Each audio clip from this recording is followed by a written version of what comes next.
Having shaken up the market with its very first IONIQ, Hyundai does so again with this far more sophisticated IONIQ 5. This time round, the IONIQ is only an EV, and it's quite an arresting one, aimed at premium compact hatch and crossover models typified by cars like Volkswagen's ID4, Ford's Mustang Mach-E, the Polestar 2, and this Hyundai's close cousin, the Kia EV6. You have to offer something interesting and different in that kind of company. The IONIQ 5 very definitely does.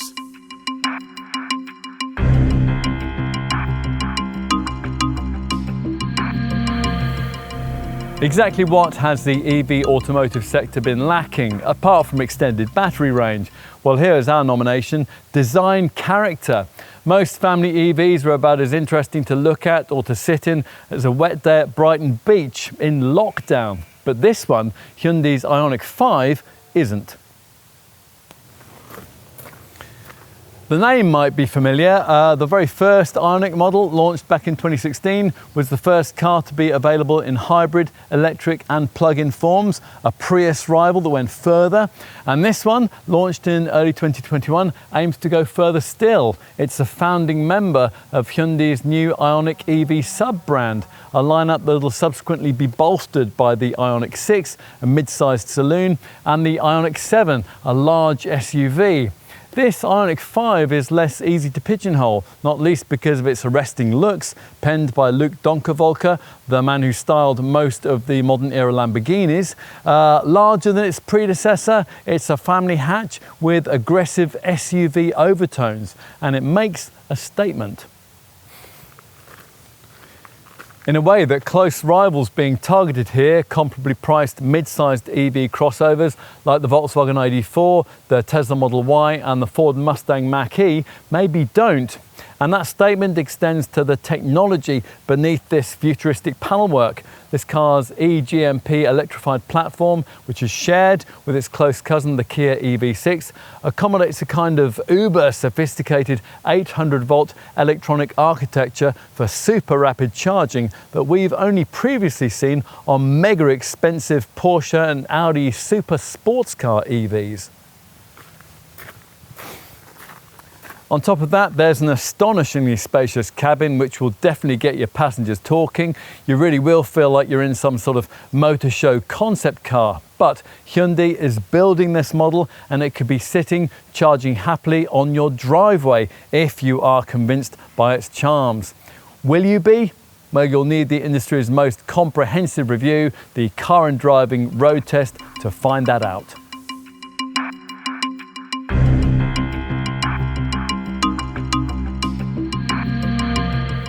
So, not an EV for the shy and retiring then, but will the driving experience be equally extrovert? This controversial cabin certainly seems to suggest that. So, get comfortable, and with the graphic perambulations on the two screens in front of you out of the way, you're ready to press this black EV start-stop button in the middle of the dash. Now, the whole start procedure with its associated bings and bongs feels more like the kind of thing that you'd activate with a domestic appliance, but the chimes get more urgent as you twist the thick lower right steering wheel gear shift stalk into D, ready for the urgent thrust of torque that usually propels EVs like this away from rest. Actually, this one is not as pointlessly frantic as some of its rivals, although to be fair, we haven't got the fastest 305 PS all-wheel drive version here with its front and rear axle motors and a claimed 0 to 62 miles an hour sprint time of 5.2 seconds. This mid-range test car uses the same 73 kilowatt-hour battery as that flagship variant, but restricts itself to a rear-driven motor with a 217 PS total output and a more real-world sensible 7.4 second acceleration time, on the way to an academic 115 miles an hour maximum speed figure that all IONIQ 5 share. There's only one other variant in the range, also rear-driven, but with a lesser 170 PS motor and a smaller 58 kilowatt-hour battery. That model gets you to 62 in 8.5 seconds, but it's not really the best combination for propelling nearly 2 tons of Korean EV and delivering a decent range reading, and so it proves.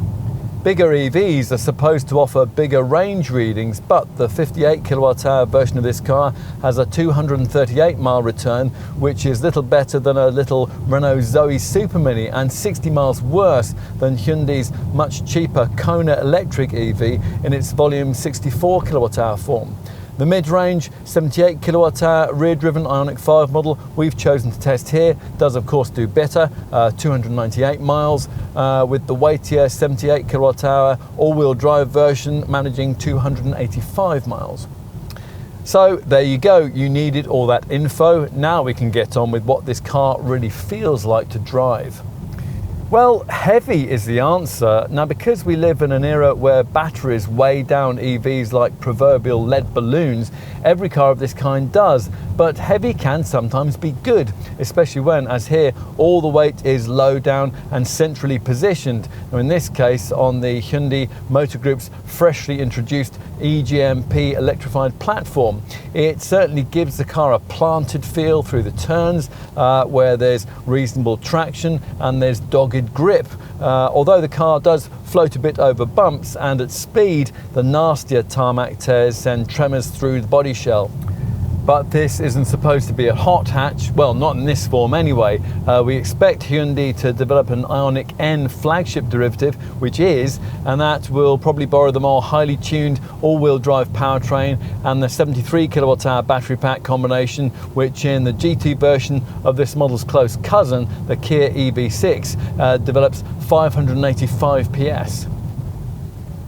Here in this volume variant though, once you adopt a more relaxed gait, the car does of course feel more in its element, and the slightly remote, although very accurate steering no longer seems quite such an issue. It's certainly not nearly so affected by torque steer as the Kona electric, and that's a car in which the steering wheel can tremble somewhat nervously under really heavy acceleration. This IONIQ's brakes show a big improvement over that earlier EV2 with a positive pedal and a more, seamless combination of regenerative braking and friction pad arrestment. You won't actually have to use those pads very much if you drive the car with its iPedal feature activated, the most extreme of the 4 regenerative settings that you select via these rather nasty feeling paddles behind the steering wheel. Not everyone likes one pedal driving in an EV, and you certainly wouldn't want the iPedal feature activated when you're cruising on the highway, but we found it works pretty well everywhere else. It boosts battery range in town, while at speed on twisty roads it replaces the normal dab on the middle pedal on the approach to faster bends. Of course, there are more conventional drive modes available too, the usual ones for tailoring steering feel and throttle response. Plus there's a winter mode too, that's selectable from the EV menu on the central screen, and that softens the power delivery to make driving in slippery conditions rather easier. In theory, there are 3 settings available to you from the Alpha style hanging steering wheel mounted mode button, Eco, Normal and Sport. But in practice, because Eco makes the throttle too sleepy and Sport makes it rather sharp, you'll probably end up leaving this car in its default normal setting nearly all the time. You would perhaps be more tempted to engage the other wheel selectable modes if the settings also dealt with ride quality. As mentioned earlier, this isn't this Hyundai's strongest suit, but unfortunately no adaptive damping system has been developed for the mainstream versions of this car.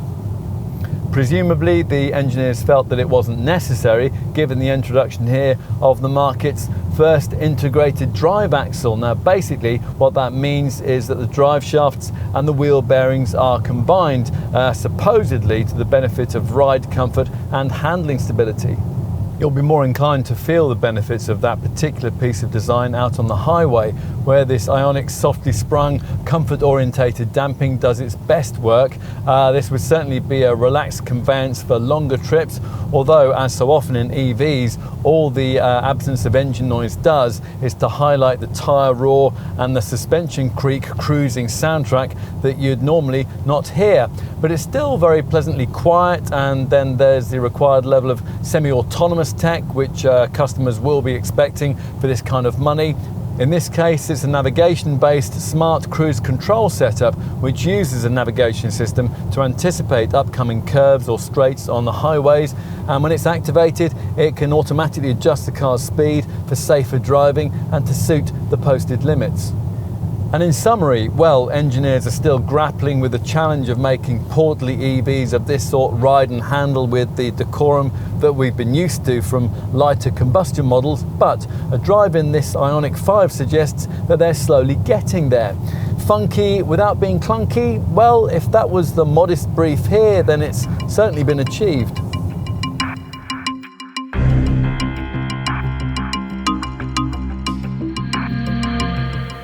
Where do we even start here? The IONIQ 5 looks like nothing else. Well, almost nothing else. Designer ex-Lamborghini stylist Luc Donkervolker says it's inspired by a 1970 Hyundai Pony, a model remembered as the brand's very first production car, but more representative, you'd think, of an aesthetic era the company might prefer to forget. But no, here it is, reinterpreted with avant-garde swagger for our new electric age, and a faithful translation of the eye-catching Concept 45 car that Hyundai revealed at the 2019 Frankfurt Motor Show.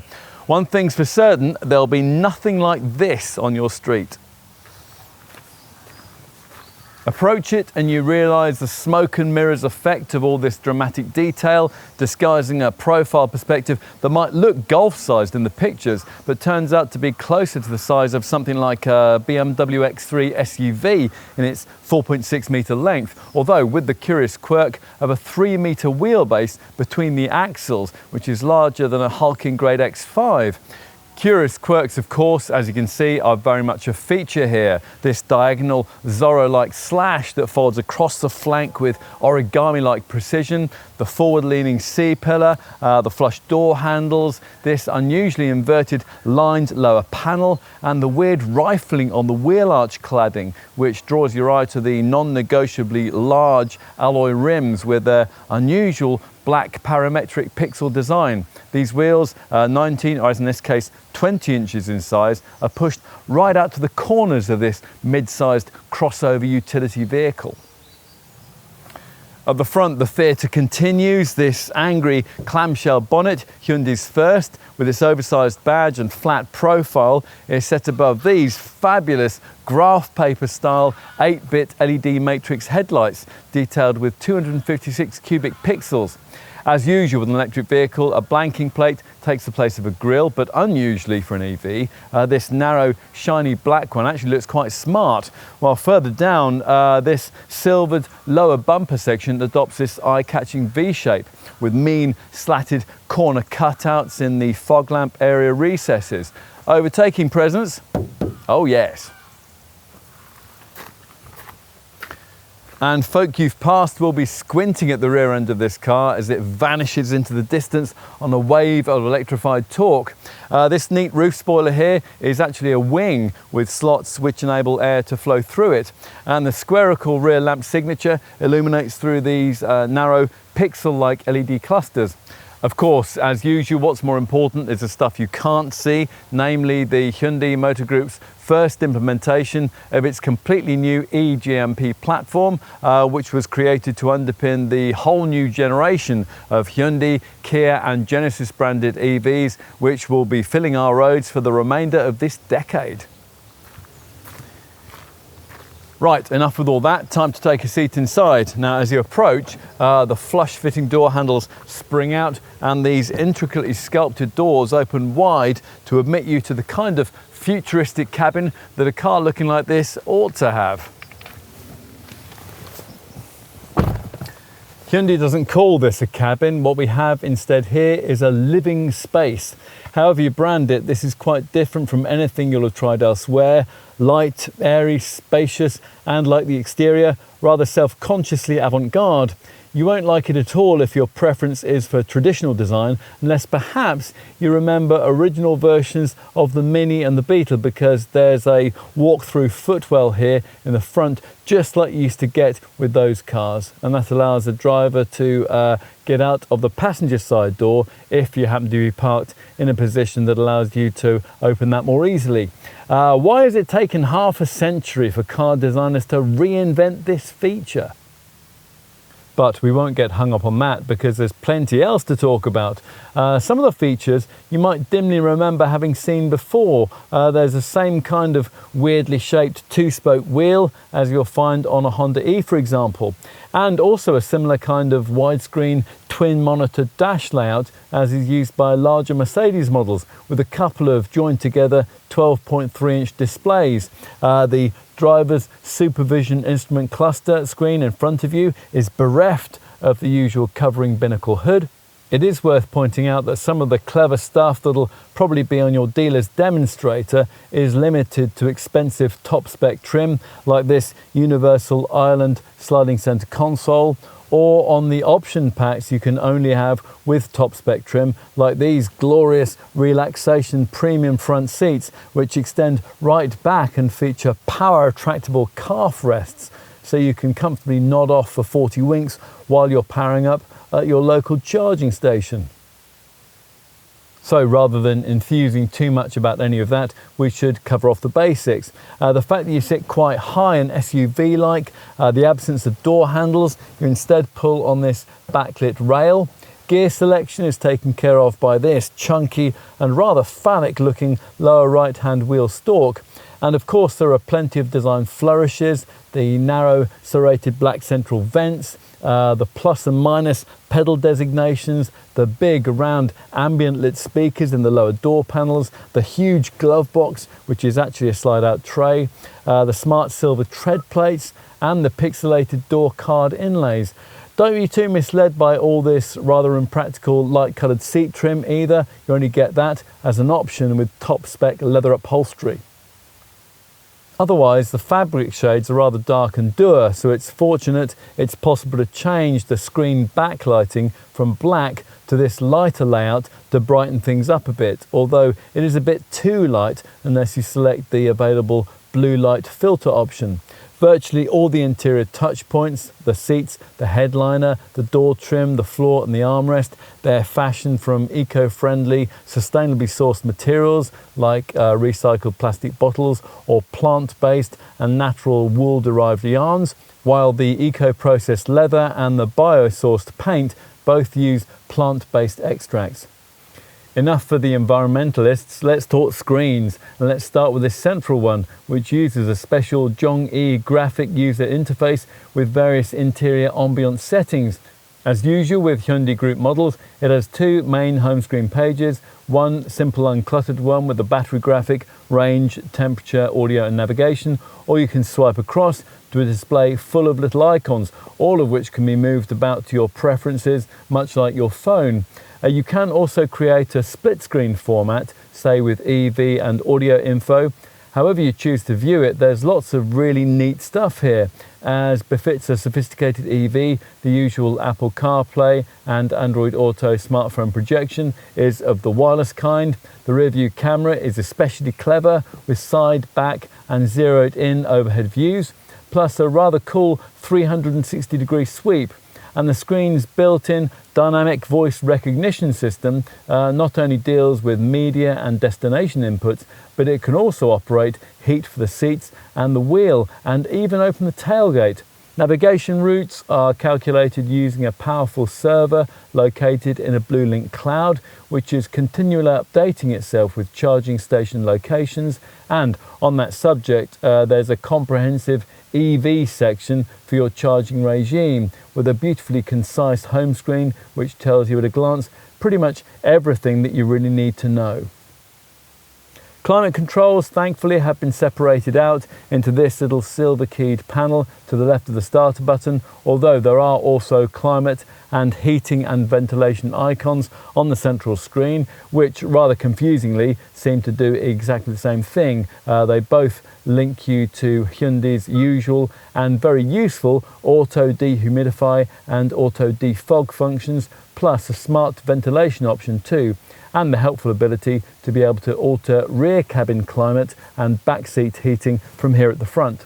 Other centre screen features include voice memo, so you can dictate to the car as you drive, a quiet mode, which restricts the volume of the stereo speakers and plays audio output only through the front ones, so kids can get to sleep on longer trips, and a sounds of nature section that'll pipe soothing natural sounds into the cabin as you drive, like snowy village, lively forest and calm ocean waves, all rather nice.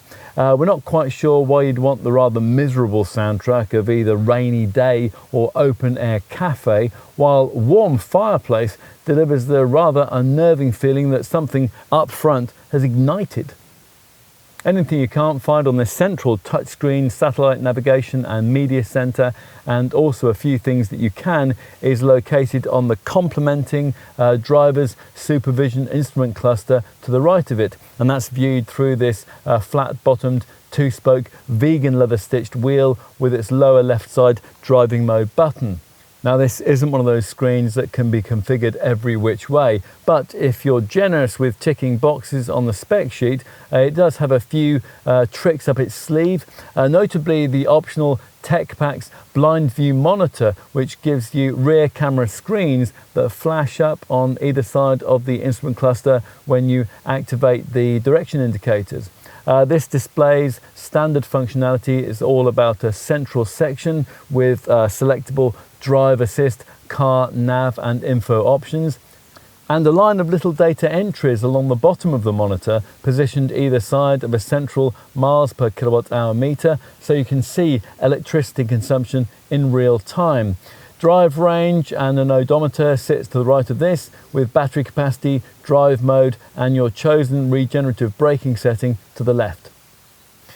What else? Well, your all-round view is fine thanks to the glassy cabin, and it's aided by parking sensors and that rear view camera. When you're manoeuvring into spaces in the rain or starting off in the morning after a stormy night, though, you'll curse whoever in the design team thought a rear tailgate screen wiper to be unnecessary. Let's finish up front here with a look at cabin storage. Now, earlier we mentioned this universal island sliding center console, which on this top variant slides back and forth over a range of 140 millimeters. We're not sure it adds a great deal to cabin practicality, and this huge, shallow lower tray leaves stuff in open view, which would usually be secreted away within a conventional lidded box between the seats. The island's lidded armrest covers a meanly proportioned compartment, which is without media ports. Those are a couple of USB-A slots behind these open cup holders at the front. As for practical touches elsewhere, well, more USB-A sockets together with a 12-volt socket and a space for a 15-watt wireless charging mat. They sit in this centrally placed open bin beneath the dash. We mentioned the big glove box. That makes up for the fact that the door pockets are rather small, although they do incorporate useful bottle holders. An overhead sunglasses compartment, that's been forgotten, but you do get the usual ticket clips in the sun visors. Okay, let's take a look in the rear, the door for which opens so wide that you might struggle to put it right back in a really confined space. And once in the back, well, if you thought the front of the cabin was spacious and airy, then this is on a different level. It's truly comparable to a much larger car in the next segment up, and that's thanks to that 3-meter wheelbase that we mentioned at the beginning. Now, to give you some perspective on that, that's 50 millimeters longer than something the size of a Porsche Panamera, and that's in a crossover with the vehicle length of a Porsche Macan. Now, such are the advantages of creating an EV model platform from scratch rather than botching it together from one designed instead for a combustion engine. Now, that's the sort of thing that you'll find in this segment with cars like the Mercedes EQA and the BMW iX3. The underpinnings are flat too, so no central tunnel to impede a centre-seated passenger. There really is room to stretch right out here. Even before you start sliding the bench, it moves over a range of 135 millimeters, or exploring the way that you can recline the backrest right the way rearwards. Even with a 6-footer up front, it'll still feel limo-like. And there's plenty of headroom too. Not everything's ideal, of course. There are no individual reading lights. The plastic silver door pulls feel cheap, and on models equipped with this sliding universal island, it's annoying that there's no catch that allows you to slide it from here at the back. Plus, thanks to the tinted glazing, we could imagine that it might be rather dark back here inside the mainstream models, which lack the option of this top variant's lighter coloured trim. That's something you'll have no option to alleviate with the panoramic vision glass roof, which has been designed for this car because at the time of this test anyway, the UK importers aren't offering it. There are no door handles back here either, just the same backlit stitched rail, but there is convention elsewhere. There are cup holders in the central armrest, there are coat hooks in the grab handles, there are B-pillar vents, small door pockets with bottle holders, netted seat back pockets, twin USB-A ports above a central cubby here. Here though is something that isn't conventional. There's this little lower 250 volt 16 amp 3-pin V2L or vehicle to load port. It's only usable when the ignition's on, and it's great not only for a laptop or a phone, but also something even bigger that you might be carrying, like say an electric scooter or a drone. It's an optional feature on mid-range models and it's standard with top spec.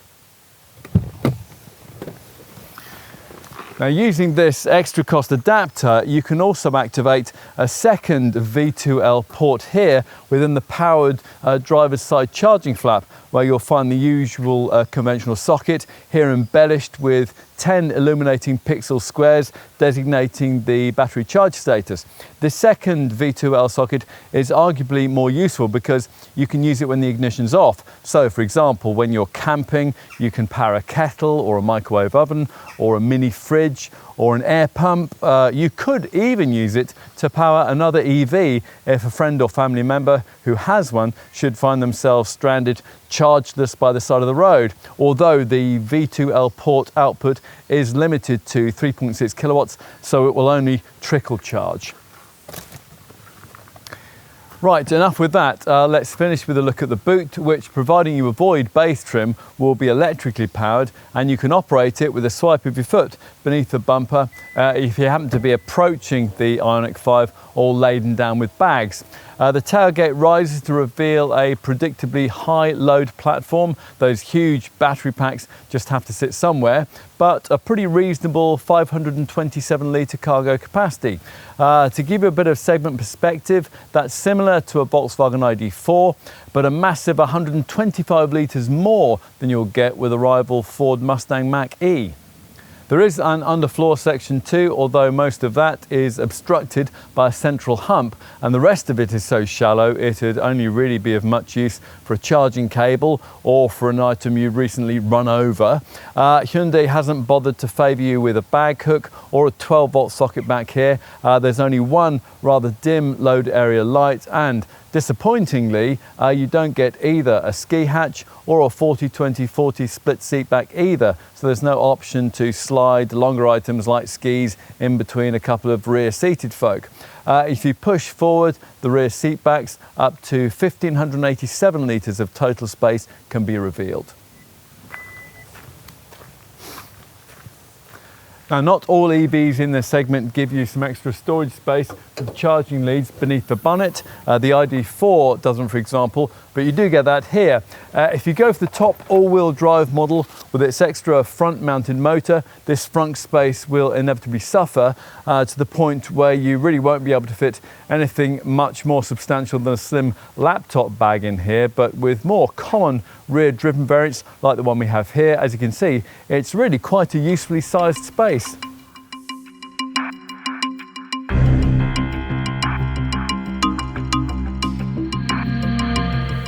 The IONIQ range isn't too difficult to get to grips with. The lineup kicks off with an entry-level SE Connect trimmed variant, which features the standard 58 kilowatt-hour battery and a rear-mounted 170 PS electric motor.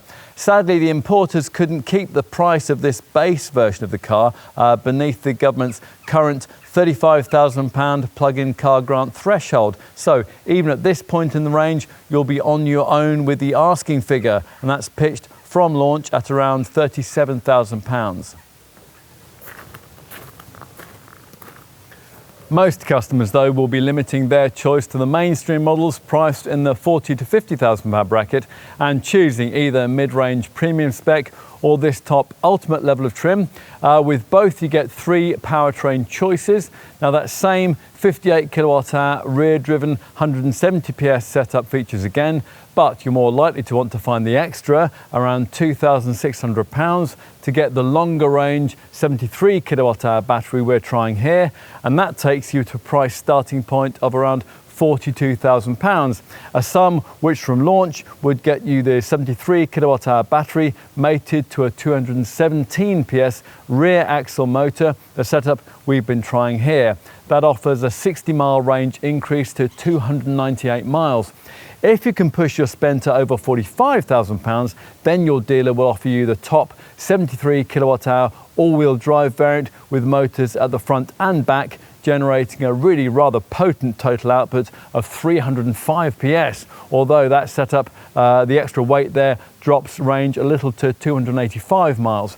If that's not fast enough, then ask your dealer about the high-performance IONIQ N, rumoured but not confirmed at the time of this test in autumn 2021, and which, if it's introduced, will probably use much the same 585 PS all-wheel drive powertrain that you'll find in its direct cousin, the Kia EV6 GT.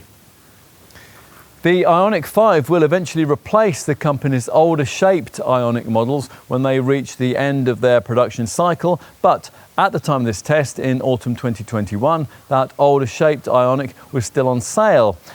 The old IONIQ Electric has rather a small 38.3 kilowatt hour battery, and it only goes 182 miles between charges. But if that's enough, you might be interested to know that at the time of this test, with the benefit of the £1,500 government plug-in car grant, it cost just over £31,000.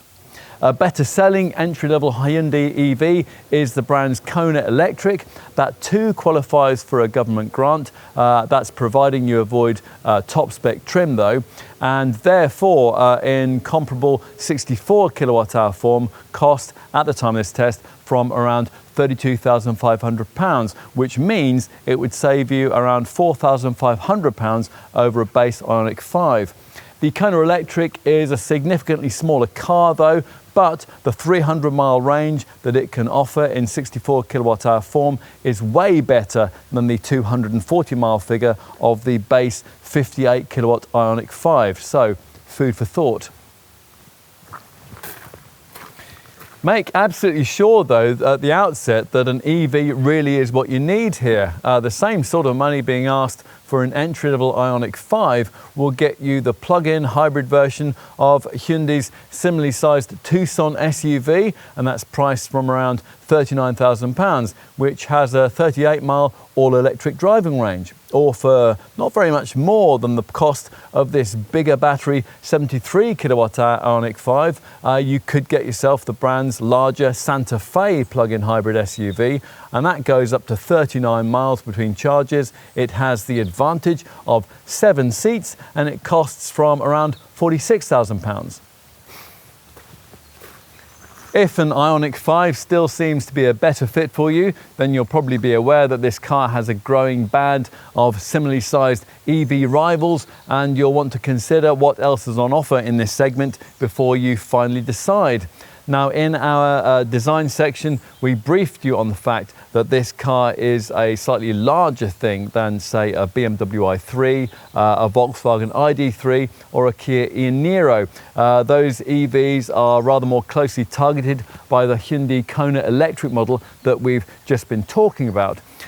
You could get a little nearer to what's on offer here if you go for a bigger battery version of the Nissan Leaf, also the Skoda Enyaq iV. Now, models like those, they are costed primarily in the £35,000 to £40,000 bracket, but those EVs really aren't quite as sophisticated, as spacious, or as avant-garde as this IONIQ 5. Closer to IONIQ 5 territory and closer to the £40,000 price point are slightly more sophisticated compact EV crossovers like Nissan's Ariya, Volkswagen's ID.4 and Cupra's Born, all three of which are priced from just under £40,000 with comparable battery packs to the one used by this Hyundai. For just over 40,000, you could also get yourself the base standard range 75 kilowatt-hour version of the Ford Mustang Mach-E. But compared to those four contenders, this IONIQ 5 offers a trendier look and feel, which will really matter to potential customers. A couple of Teslas offer perhaps a more premium match.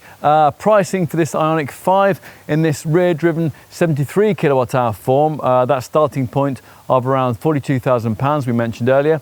That's very similar to what the American brand will charge for the base standard range plus version of its popular Model 3. That's a saloon though.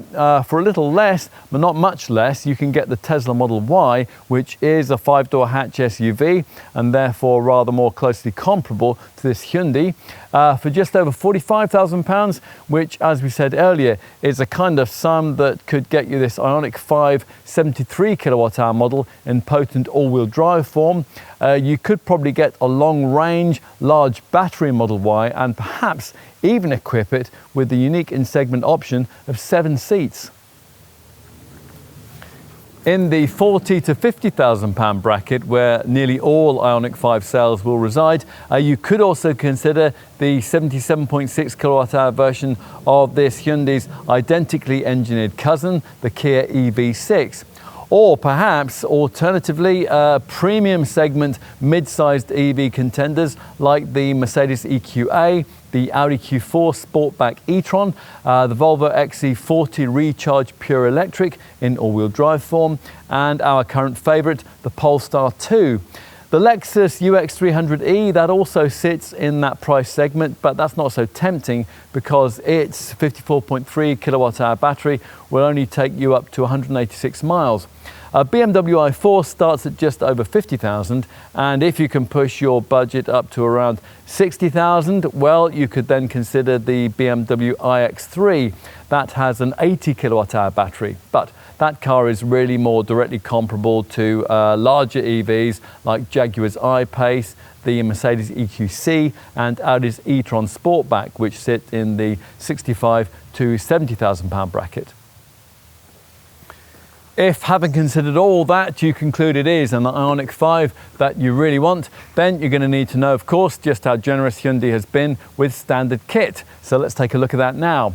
Now, even the base SE Connect 58 kilowatt-hour variant comes pretty well kitted out with big 19-inch alloy wheels, LED multifaceted reflector headlamps with smart high beam, power folding mirrors, rear tinted windows, rear parking sensors, a Thatcham Category 1 alarm, and a wide portfolio of camera safety kit that we'll brief you on in a few moments.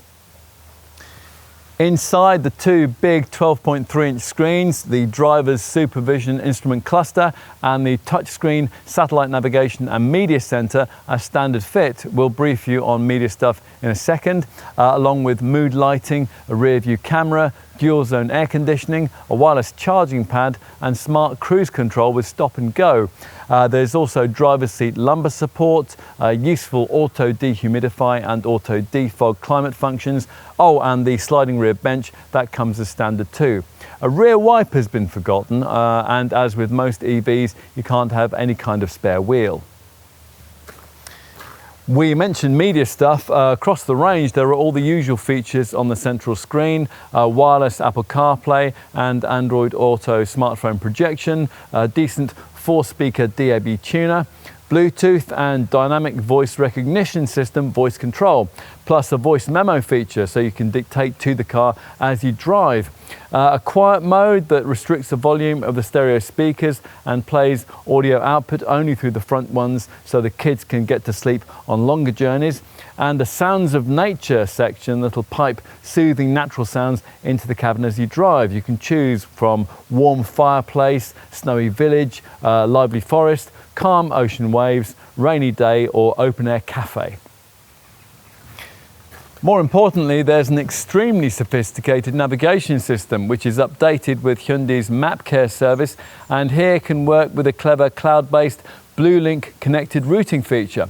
This sees driving routes calculated on a powerful server, and that's located in a BlueLink cloud, which allows for more accurate traffic forecasting, more precise times of arrival, and more reliable route recalculation. This works with incorporated Hyundai Live services, which alert you to speed cameras and provide accurate information on traffic jams and roadworks. Staying with BlueLink technology, the central screen has a BlueLink connectivity section, which offers a calendar, weather reports, and vehicle diagnostics menus. And of course, there's an app. There's always an app, isn't there? Which predictably in this case is called Hyundai BlueLink. Now, once this is downloaded onto your smartphone, you can use it to manage your charging regime and to locate the nearest charging station. It'll also precondition the climate system so that the cabin will be pre-warmed or pre-cooled before you get into it. And there's a last mile navigation feature too, and that'll take you on foot to your ultimate destination if you have to park your car a little way from it, as in a busy city, for example. Plus, of course, the app will do all the usual things that manufacturer model apps tend to do these days. You can send destinations from your PC to your car. You'll be able to remotely lock or unlock the doors, and you'll be advised if the alarm goes off. Using the app via your phone, you can also access maintenance info on your IONIQ 5. You can send places of interest data to the navigation system, and you can use the Find My Car feature to find the vehicle in a crowded car park if you've gone and forgotten where you put it. Enough with media features, onto the electrified stuff. Now, unlike some other brands, Hyundai doesn't expect you to pay extra for a 3-pin connector charging cable. This is supplied along with the usual 7-pin Type 2 lead with storage space for both within the front compartment under the bonnet.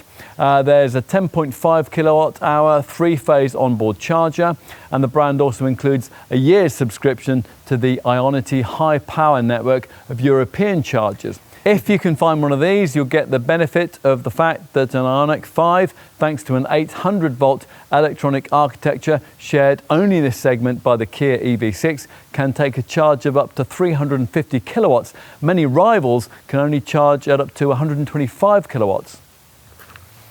Most owners, though, as we remarked earlier, will be stretching at least as far as mid-range premium trim. As I mentioned before, that's what you have to do to get the larger 73 kilowatt-hour battery.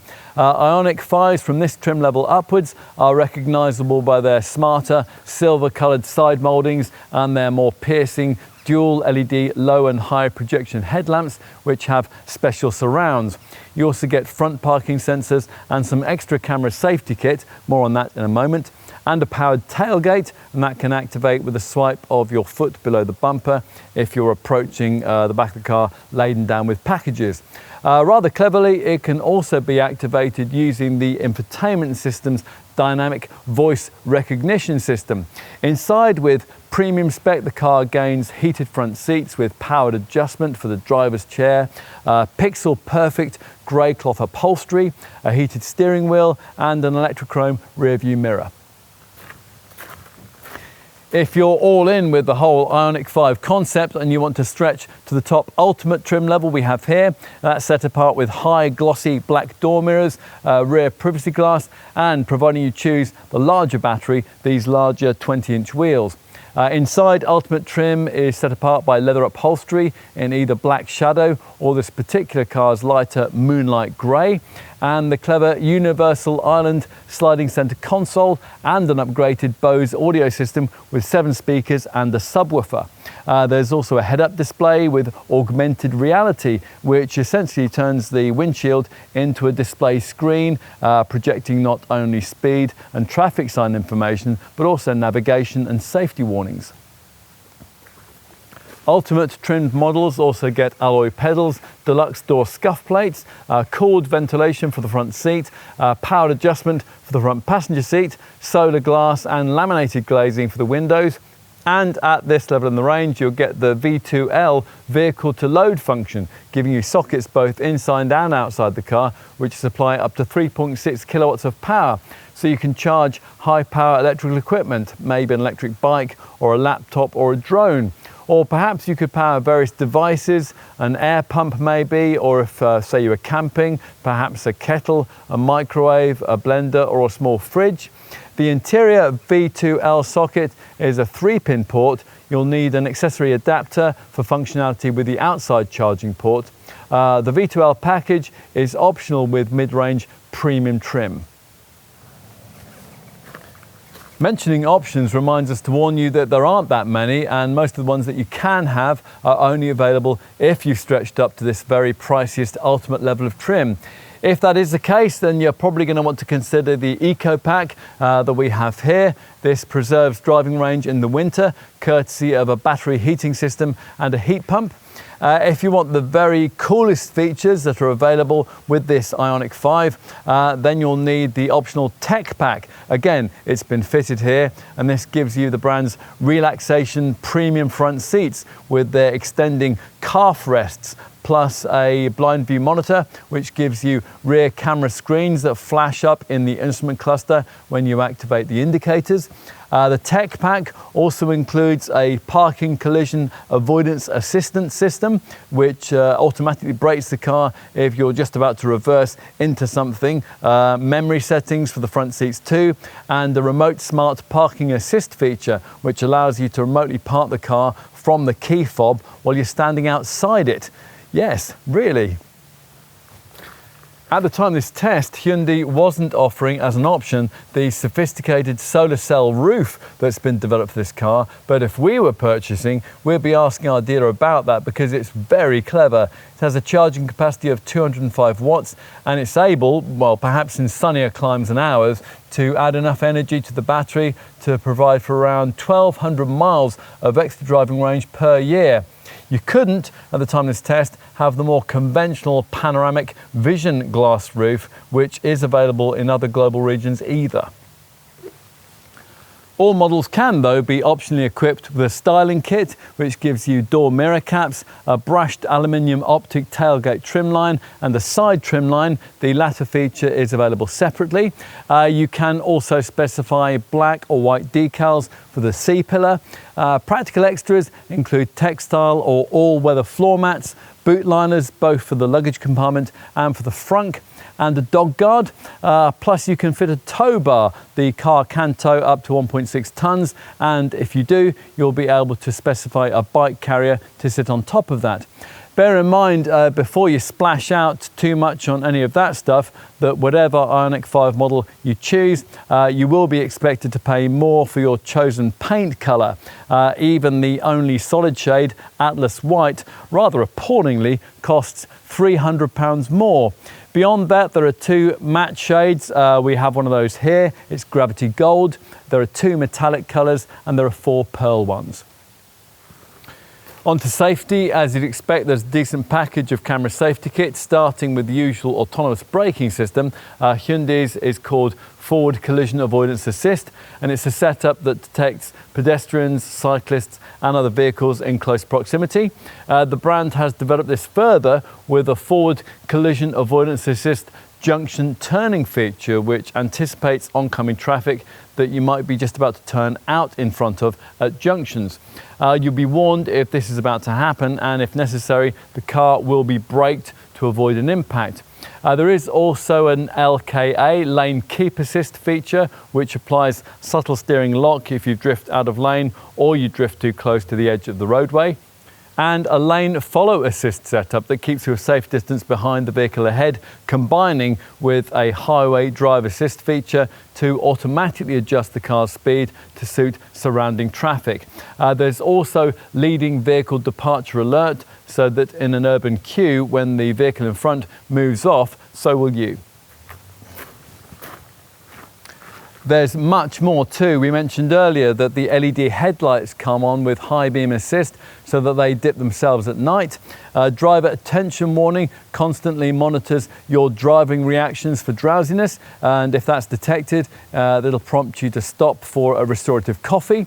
Rear cross traffic collision avoidance assist will alert you to oncoming traffic when you're reversing out of a space, if necessary applying the brakes. Plus there's also an intelligent speed limit assist feature which uses a camera to read speed limit signs along the road and displays them on the navigation screen. And navigation-based smart cruise control that uses a navigation system to anticipate upcoming curves or straights on highways, and when it's activated it can automatically adjust the car's speed for safer driving and to suit posted limits. Hyundai has also specifically thought about the safety of rear seat passengers. A clever safety feature we really like is the rear occupancy alert feature, which monitors the rear seats using an ultrasonic sensor that helps to detect the movements of children. The system first reminds drivers to check the rear seats when they're exiting the vehicle with a message on the instrument cluster display. If the system detects movement in the rear seats after the driver has left his or her IONIQ 5, it'll honk the horn, it'll flash the lights, and it'll send a BlueLink alert to the driver's smartphone via the BlueLink connected car system. Believe it or not, tragedies have occurred where children have accidentally locked themselves in the car, or parents have locked children in hot vehicles. Horrifically, in the US alone, more than 800 children have died from heat-related illnesses in vehicles since 1994. And in 55% of those cases, the parent was apparently unaware the child was even in the vehicle. On a really hot day, experts say it only takes a matter of minutes before the heat can overwhelm a child's ability to regulate his or her internal temperature. Their core temperature can increase 3 to 5 times faster than that of an adult. So that's all good. What else? Well, of course, all IONIQ 5s come equipped with front and side airbags, as well as curtain airbags and a central bag in the dashboard. There's also auto door unlocking in the event of an impact, as well as ABS braking and electronic stability control to help you avoid one in the first place. An eCall system will alert the emergency services with your exact GPS location if the airbags do go off in an accident. And there's also a tyre pressure warning system. As I mentioned earlier, if you want a few extra camera safety features, the higher trim levels provide them. Avoid entry-level trim and the forward collision avoidance assist system gains a crossing feature, which also detects vehicles crossing in front of you, which might be a hazard. Plus you also get blind spot collision avoidance assist, which stops you from pulling out dangerously in the face of oncoming traffic, if necessary, braking to avoid a collision. This functionality also upgrades the car's highway drive assist system to a level 2 status that promotes a limited level of highway-based autonomous driving capability, and which can help you while changing lanes or during evasive driving.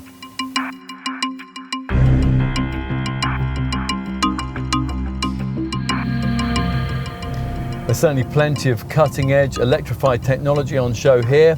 Hyundai claims the 58 kilowatt-hour and 73 kilowatt-hour battery packs that are in use here are the most power-dense it's ever offered.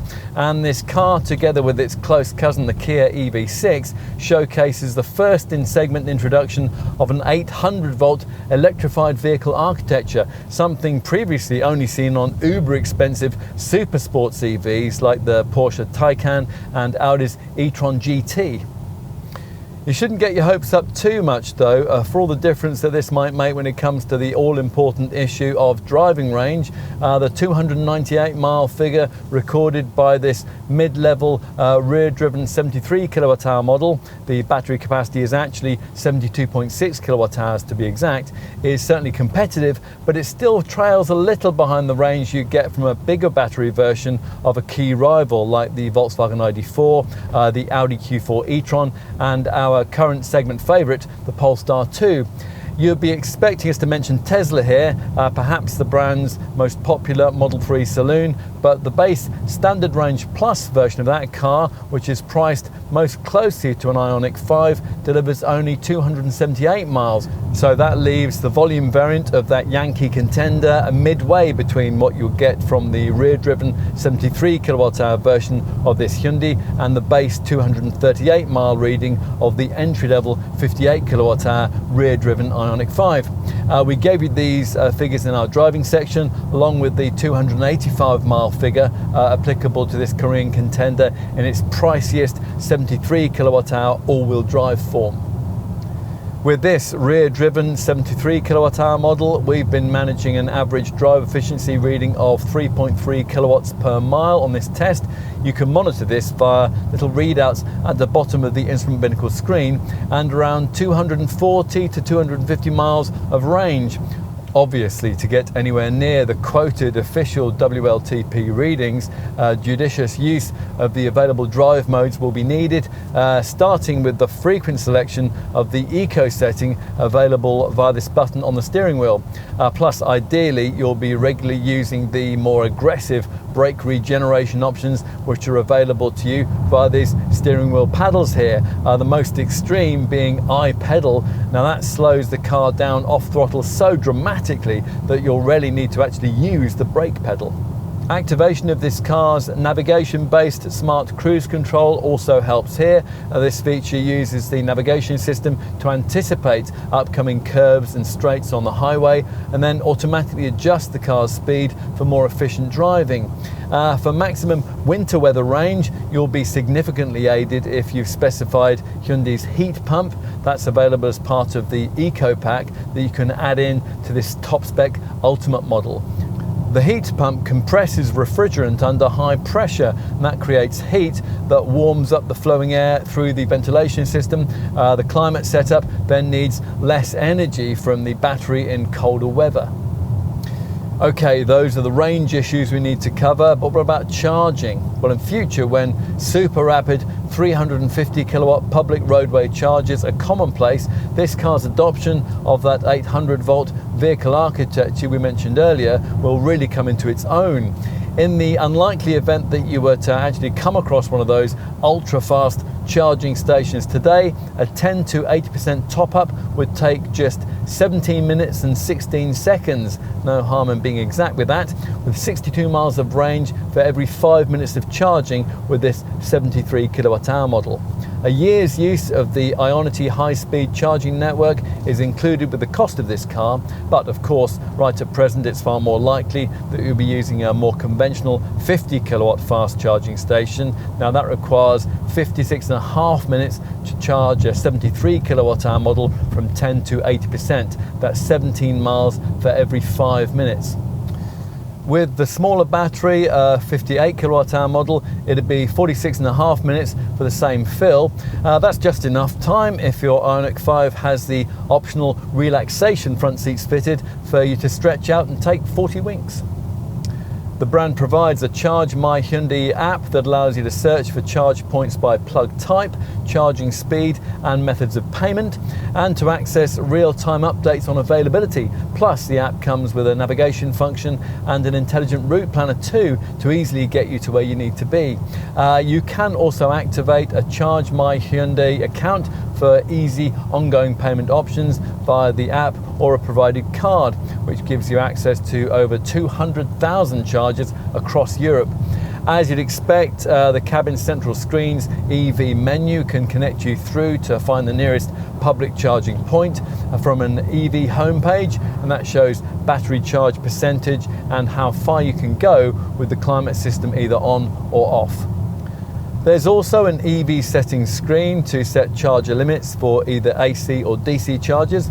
If your IONIQ 5 has the V2L vehicle to load function fitted, then you can even use the two provided V2L ports, one inside and one outside the car, to charge another EV. Although because the feed is on a 3.6 kilowatt charge, a typical charge in other words, it'd take rather a long time.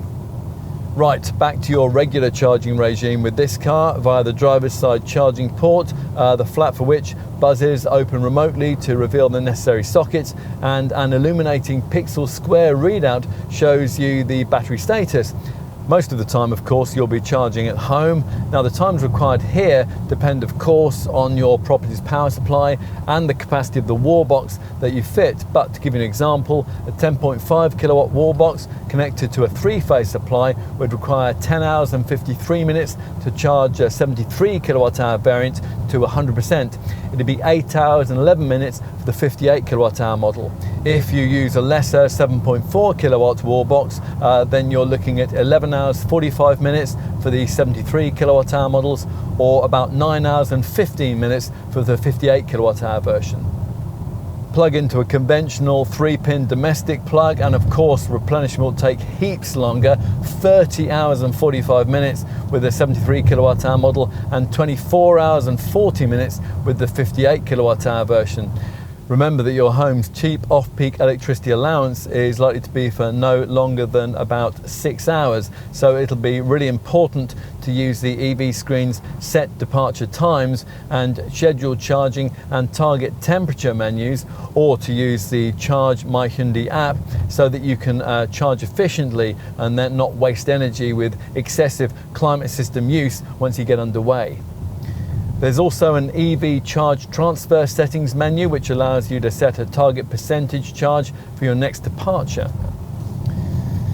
On to issues of tax, aided here, as with every EV, by this car's quoted 0 grams per kilometre, 0 emissions CO2 reading. Of course, in the real world, the whole zero emissions thing is fictitious. When you take into account the emissions impact of the power station energy generation needed to power this car, its weld-to-wheels emissions figure actually works out at 35.9 grams per kilometre. But the government believes the EV zero emissions mantra, which means that there's no first-year road tax to pay, saving you a useful few hundred quid, and you won't even be saddled with inner-city congestion charges.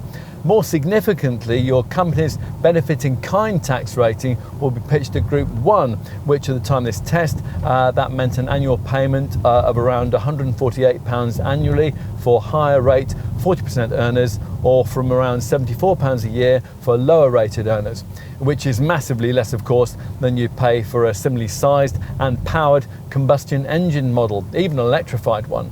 To give you some perspective on that, let's tell you that Hyundai's Tucson full hybrid SUV is BIK rated at 30%, and the plug-in hybrid version is BIK rated at 11%. Service intervals are every 2 years or 20,000 miles, whichever comes around sooner.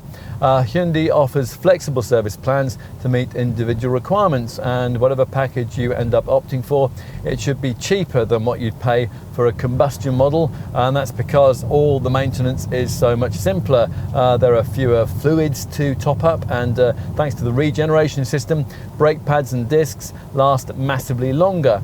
It's also worth mentioning, incidentally, that the center screen BlueLink section has a vehicle diagnostics menu, and that will allow you to check steering, brake, camera safety system and tyre status on a real-time basis. As for ownership peace of mind, well, you get Hyundai's usual comprehensive 5-year unlimited mileage warranty. That's far better than the rather mean 3-year deal that's offered by most other EVs in this segment. It's backed up by 12 months of breakdown cover and 5 years of free annual vehicle health checks. Now, true, rival brand Kia does claim to better this package by offering a 7-year warranty deal, but there you're limited to 100,000 miles.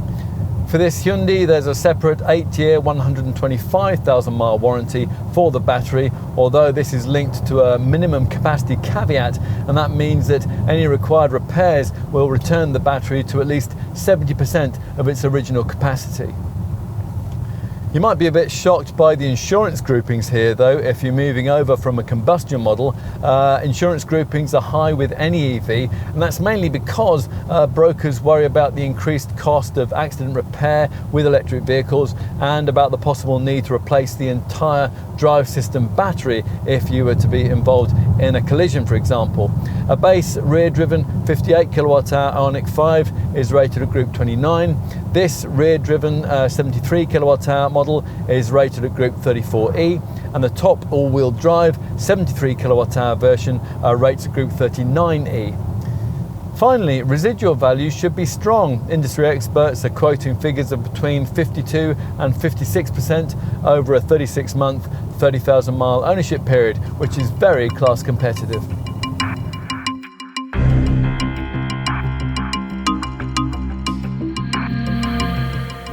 If the IONIQ 5 isn't enough to position Hyundai toe-to-toe with the most advanced offerings from European brand automotive design, it's hard to imagine what would be. It looks arresting and it lacks nothing in terms of the latest EV technology, except perhaps for a truly Tesla-style extended battery range driving figure. But you can bet that Hyundai is working on that. Is any brand faster at translating advanced concept to reality? What's even more impressive is that it does that without diluting extreme stylistic expression into something more palatable. That's certainly not happened here. Park an IONIQ 5 in the high street and people are going to look, invite people to join you inside, and passengers are going to comment. If that isn't the feel that you're after with your new EV, then lots of other brands will better satisfy you. But if it is, this car is one you need to try. And when you do, you'll find that so much about it is different, clever, yet at the same time somehow familiar, futuristic, but in a way that manages not to be overtly odd. For someone bored with the clinicality of EVs, the IONIQ 5 is certainly a breath of fresh air, especially once you step inside that futuristic cabin. Of course, this car isn't perfect. It's certainly not inexpensive, but the sticker figures merely reflect the prevailing, rather ambitious pricing you'll find applied to all this Hyundai's segment rivals. You might find some of these a bit sharper to drive, but that's because, rightly, this Korean maker has prioritized ride comfort, and for the most part, that's been achieved here. Going forward, this car will sire a whole range of EVs, not only from Hyundai, but also from its group partner marques Kia and Genesis. But its even greater importance lies with the way that it redefines what people can expect from this brand. It's a confident statement of intent.